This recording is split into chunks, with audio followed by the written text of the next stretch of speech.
Well, I've got a new addition to the truck in the filming world. I have got some mounts from TackForm, and it went straight to the lightning rack. Like, I'm shaking it.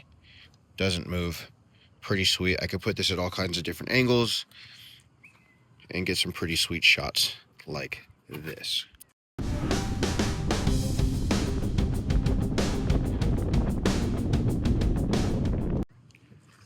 Well, I know that was just around my neighborhood real quick, but I can't wait to check this out on the trail, really put it to the test.